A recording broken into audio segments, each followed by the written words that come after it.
Get up, get on up, stay on the scene. Get on up, like a sex machine. Get on up, get up, get on up, get up. Bonjour Nicolas. Bonjour Isabelle. Et vous démarrez avec du foot. Oui, il faut contenter les passionnés de ballon rond. Mais bien sûr. Ils sont très nombreux à nous regarder tous les matins.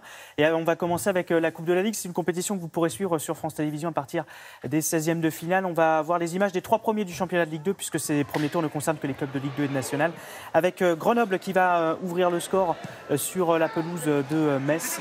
Les Grenoblois qui vont mener 1-0. D'abord Lens, plutôt.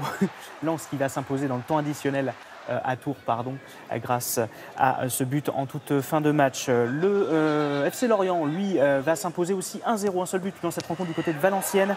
Il est inscrit à la 26e minute et par Malcolm Edjouma, Lorient qui se déplacera à Ajaccio au deuxième tour de cette Coupe de la Ligue. Et puis je m'impatientais pour voir ce super but de Grenoble à Metz. Le voilà enfin, magnifique, ce coup franc grenoblois qui permet à Grenoble de mener 1-0. Mais ça ne va pas suffire. Un premier pénalty pour Ibrahima Niane à la 71e minute permet au Grenat, leader de Ligue 2, d'égaliser. Et puis Ibrahima Niane encore sur pénalty, il a changé de côté, il a été malin, pour offrir la victoire et la qualification à Metz qui affrontera Lens dans le choc du deuxième tour. Voilà, un match qui sera très intéressant à suivre. Je crois que France Télévisions va diffuser quelques matchs aussi. Oui, en 16e de finale. À partir des 16e de finale, vous pourrez voir un petit peu ce qui va se passer dans cette compétition. C'est une compétition que les téléspectateurs ont l'habitude de suivre très régulièrement depuis de nombreuses années maintenant sur les antennes du groupe.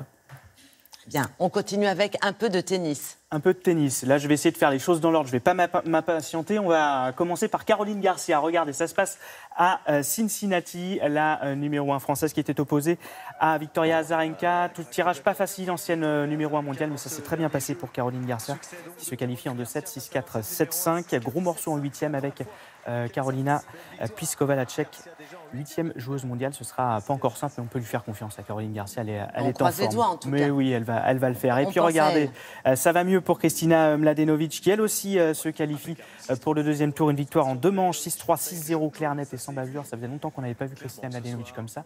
Qualification face à Kuzmova. Elle affrontera là aussi une joueuse du top 10 en 8e de finale. Ce sera la Tchèque Petra Kvitova. Et puis Lucas Pouille, il n'y arrive pas. Il n'arrive pas à enchaîner, Lucas Pouille. Il avait battu Andy Murray au premier tour, mais là, il a été piégé par l'Argentin Mayer, 7-6, 6-4, 2-7 pour Lucas Pouille. C'est inquiétant, dans 2 semaines, un peu moins de 2 semaines, débute l'US Open.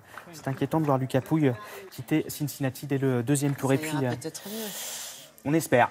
Et puis une information boxe avec le Conseil d'État qui a confirmé la suspension de notre top boxeur Tony Yoka pour 1 an à la suite d'une non-présentation à 3 contrôles antidopage entre juillet 2016 et juillet 2017. L'Agence française de lutte contre le dopage avait suspendu Tony Yoka pour 1 an. Cette sanction est donc confirmée.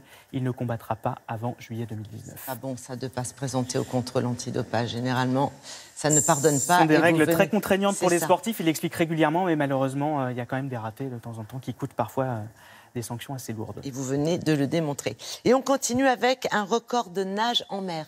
C'est une histoire absolument incroyable que je tenais à vous montrer ce matin.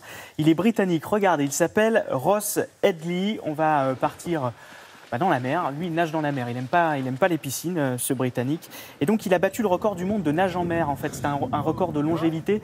74 jours, il était parti le 1er juin. Et donc il est toujours en course, puisqu'il va continuer. Je vais vous expliquer pourquoi dans un instant. Il explique juste d'abord qu'à cause de ces petites bêtes, des méduses, c'est très gênant de nager en mer. La fatigue ne le dérange absolument pas. Et pourquoi je vous disais que j'allais revenir au fait qu'il allait rester en mer, Ross Headley, c'est parce qu'en fait il a battu ce record un peu par hasard.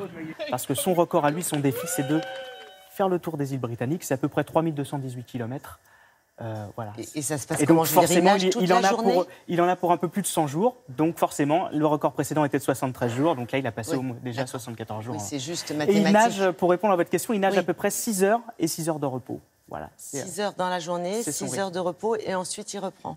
Voilà. Donc il est suivi, je suppose, par une équipe. Il a un bateau de soutien qui le suit. Oui. Il n'a pas le droit de poser pied à terre et son bateau de soutien le suit. Et c'est d'ailleurs sur ce bateau qu'il a reçu une petite plaque pour symboliser ce record.